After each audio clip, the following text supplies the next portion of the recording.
Patrick Besson, La femme riche, roman. Édition Albin Michel, 1993. Quand Roland m'a proposé de tuer des femmes, et rien que des femmes, j'ai tout de suite été d'accord. Enfin, pas tout de suite. D'abord, j'ai fini mon jus de tomate. Roland me regardait, sa chemise saumon grande ouverte sur sa poitrine. Il a des cheveux châtain blonds et des yeux gris bleus. Rien chez lui ne saurait être d'une seule couleur. Il lui manque une incisive, comme à un vieux teckel ayant mangé trop de sucreries. Je me demande pourquoi je parle de lui au présent, car il est mort depuis un bon moment déjà. Il y a beaucoup de morts dans cette histoire. Quand j'étais petit, je sentais que je ferais des dégâts sur la terre. Mais comment imaginer que j'en ferais autant? Ensuite, j'ai demandé combien c'était payé. Quels sont tes besoins, fit Roland. Je n'ai aucun besoin, c'est pourquoi il faut me payer très cher.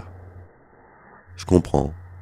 Quand Roland ne comprend pas, il dit qu'il comprend. Ça l'encourage. Et du coup, au bout d'un moment, il comprend. Combien? 1 million de francs français. Mon client n'ira jamais jusque-là. Parce que c'est un homme? Non, ce n'est ni un homme ni une femme, c'est un animal. Attention, savant. Roland finit son whisky. Nous nous trouvions au bar de l'hôtel Raphaël et à quelques mètres de nous, l'actrice Emmanuelle Béard donnait une interview. Elle avait l'air en colère. Qu'est-ce que j'aurais dû dire, moi? Il faudra que je la tue elle aussi un jour? Qui sait? Dit Roland avec un sourire en coin. Sa chemise sortait de son pantalon et son ventre sortait de sa chemise. Ce n'est pas ce qu'on appelle quelqu'un de distingué. Ça se voit surtout quand il m'emmène dans les grands hôtels.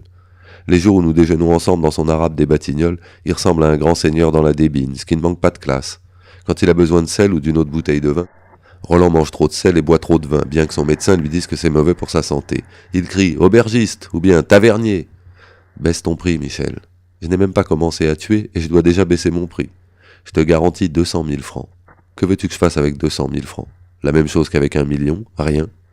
On a transigé à 400 000, 100 000 tout de suite et 300 000 à la fin du travail. Roland a payé les consommations, s'est levé, m'a dit qu'il me rappellerait et s'est dirigé vers la porte à tambour. Nous ne sortons jamais du Raphaël en même temps car, selon Roland, les gens pourraient croire que nous avons fait l'amour ensemble. Quels gens! Je suis resté un moment à observer Emmanuelle Béard en me disant que je pourrais essayer de la tuer, comme ça, sans contrat. Dans le fond, ça ne m'amusait pas. Je n'ai jamais aimé l'argent et pourtant, je n'ai jamais pu faire quelque chose pour rien. Quand Roland s'en va, je suis triste. Et je pense que si j'ai marché tout de suite, d'ailleurs non, pas tout de suite, après avoir fini mon jus de tomate, dans sa combine, c'est pour pouvoir faire quelque chose avec lui.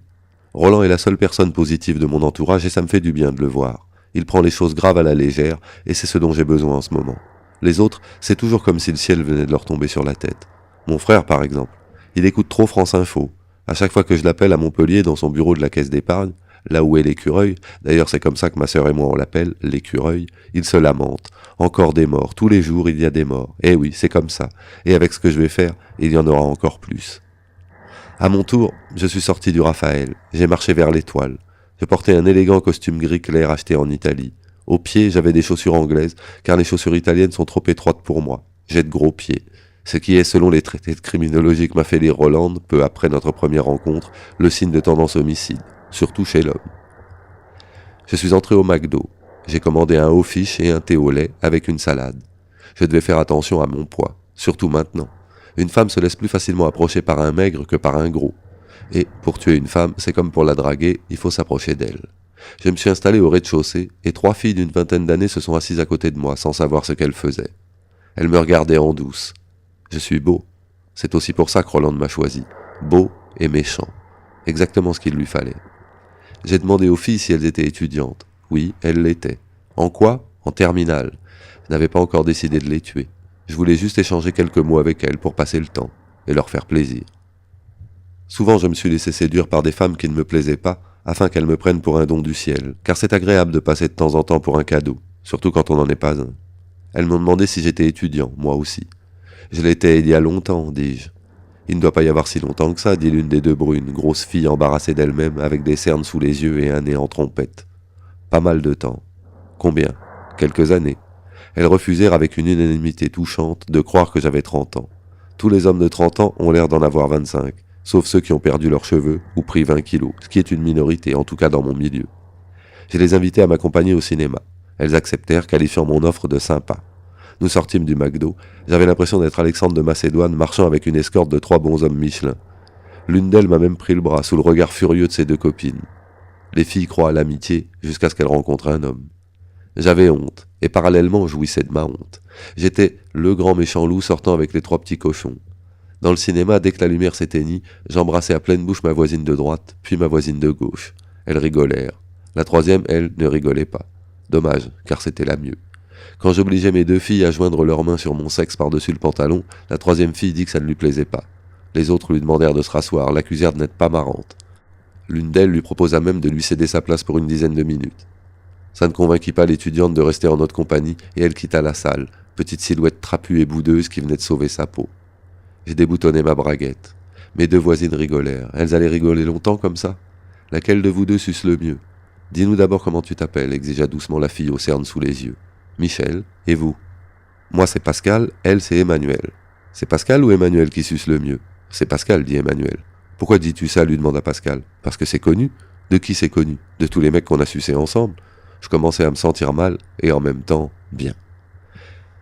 Elles étaient étendues sur mon lit, inertes et condamnées. 5 heures du matin. Ce que je hais le plus chez la femme, c'est son sommeil. Je suis allé dans la cuisine pour lire. J'ai un studio sur le front de scène qui me vient de mon père, comme mes grandes oreilles et mon dos trop long. Les femmes, les hommes non plus d'ailleurs, ne se rendent pas compte que j'ai le dos trop long parce qu'elles ne regardent que ma figure. Le jour se levait. La maison de la radio donnait l'heure. Le 16e arrondissement se débarbouillait avec distinction dans la lumière de l'aube. La Seine, lente et verte, entourait l'île aux cygnes. Sonnerie du téléphone. C'était Roland. Pourquoi appelles-tu si tôt? Je te réveille? Non. Voilà pourquoi je t'appelle si tôt. Parce que je ne te réveille pas. Il rit. Il a un rire de fillette complexée qui ne coïncide pas avec son personnage. Il me demanda si j'étais seul. Je dis que non. Il me demanda pourquoi. Je dis qu'hier soir j'avais eu envie de tuer 2 filles pour voir. Il me demanda ce que j'avais vu. Je dis que j'avais vu le diable en me regardant dans la glace de la salle de bain. Il me demanda quelle tête il avait. La mienne, forcément. Son client était d'accord pour 300 000 francs, 50 000 tout de suite, 50 000 après le travail et 200 000 au décès de la personne. Je demandais à Roland s'il plaisantait et raccrochait. Il me rappela aussitôt et me dit qu'il avait les 50 000 francs en liquide devant lui, dans une enveloppe. C'était trop bête de ne pas en profiter. Oubliais-je que c'était mon premier contrat, que je devais faire mes preuves et qu'après je serais payé plus cher, qu'il ne serait plus question d'être réglé en liquide, que l'argent serait versé sur un compte numéroté, même pas en Suisse, au Liechtenstein. Je ne voulais pas accepter. J'avais demandé 1 million, on me donnait 50 000, on se fichait de moi. Je raccrochais. Aussitôt Roland rappela, c'est un type accrocheur. Il aurait pu réussir dans les affaires. Je me demande où le mécanisme a grippé, le manque de rigueur sans doute.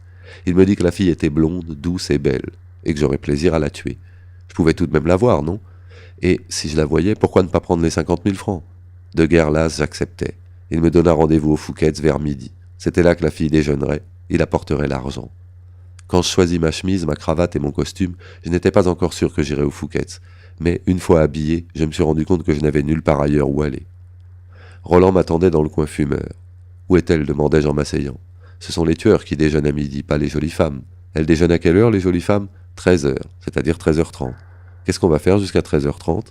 Parler. On a déjà beaucoup parlé hier. Hier, tu n'avais pas accepté le travail. C'est de ma victime qu'on va parler?